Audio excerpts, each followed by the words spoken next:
no group has claimed responsibility. The attack was one of the deadliest in Turkey after a recent spate of bombings blamed on both the Islamic State and also on Kurdish militants.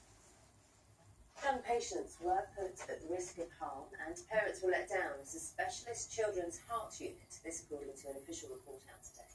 As the independent review into services at Bristol Royal Hospital for Children criticised the breakdown of communication between managers and the families of children who died.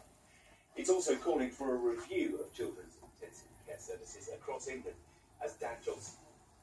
7-year-old Luke died 10 days after heart surgery at Bristol. Straight away, we were concerned because there was a lack of staff there present. Deaths and more concerned parents like Sean Turner. Families need answers. Parents need to know why their children have died. Children were coming on after Sean and still dying, which drove us to go to the medical director of NHS England. Bristol hangs in the shadow of a major scandal.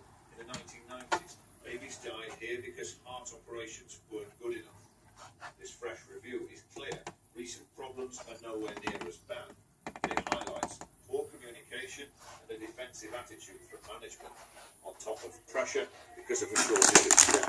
Things like medication not coming on time, not careful enough charting, fluid imbalances, failure to respond to alarms, and just not enough time and attention given to a child so as to be able to spot signs of deterioration. The report calls for a review of children's intensive care services across England because of concerns about a lack of beds. It also says families should get an explanation of exactly who's in the team caring for their child, and they should be encouraged to record meetings with doctors and managers so there's clearer communication. As parents who've lost a child, that's all you want.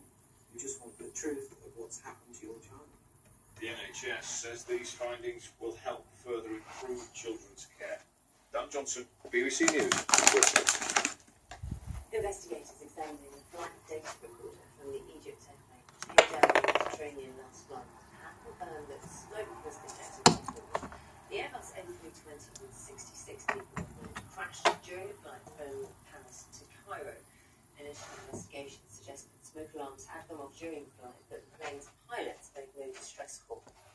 A British man has been charged after he allegedly tried to steal a gun from a police officer during a rally for Donald Trump in Las Vegas. 20-year-old Michael Sanford